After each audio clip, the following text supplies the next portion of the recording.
ദൈവതിരുനാമം മഹത്വപ്പെടുമാറാകട്ടെ.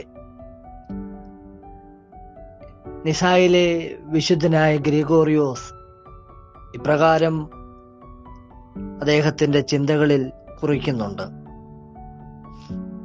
മനസ്സ് മലിനമായും കഠിനമായും ഇരിക്കുന്ന ഒരു മനുഷ്യന് ദൈവത്തെ അറിയുവാനോ സ്വീകരിക്കുവാനോ പ്രസംഗിക്കുവാനോ സാധിക്കില്ല. മനസ്സ് വികല സങ്കല്പങ്ങളിൽ നിന്ന് വിമുക്തമായി ശുദ്ധമാകുമ്പോൾ ദൈവത്തെ കാണുവാൻ അറിയുവാൻ സാധ്യമാകുന്നു. പരിശുദ്ധ നോമ്പിന്റെ തീർത്ഥാടനത്തിലൂടെ നാം യാത്ര ചെയ്യുമ്പോൾ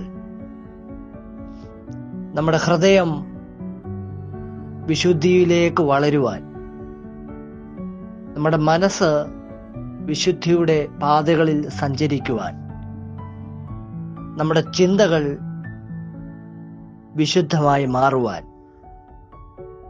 ഈ നോമ്പിന്റെ ആരാധനകൾ, ഈ നോമ്പിന്റെ പ്രാർത്ഥനകൾ, ഈ നോമ്പിന്റെ ശുശ്രൂഷകൾ മുഖാന്തരമായി മാറട്ടെ.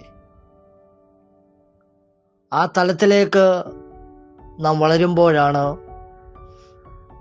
ദൈവത്തെ ഹൃദയത്തോട് ചേർത്ത് വെക്കുവാൻ, അവനെ ഹൃദയത്തോട് ചേർത്ത് വെച്ച് അവനെ സ്വീകരിക്കുവാൻ നമുക്ക് ഇടയാകുകയുള്ളൂ.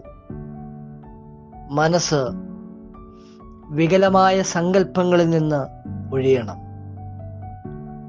ശുദ്ധമാകണം. അപ്പോൾ ദൈവത്തെ കാണുവാൻ, ദൈവത്തെ അറിയുവാൻ സാധ്യമായി മാറുന്നു. അന്ധകാരത്തിൽ നിന്ന് നിത്യപ്രകാശത്തിലേക്ക് നയിക്കുന്ന ഗുരുവായ ക്രിസ്തുവിനെ അറിയുവാൻ ഈ നോമ്പിന്റെ ഈ നാളുകളിൽ നമുക്കിടയാകുന്നുണ്ടോ?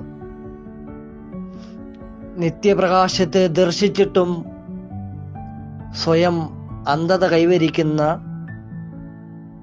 ഒരു ജനസമൂഹമായി ഈ നോമ്പിന്റെ പ്രാർത്ഥനകളിലൂടെ നമ്മുടെ കണ്ണുകൾ ഓടിക്കുമ്പോൾ ഇടയാകുന്നുണ്ടോ?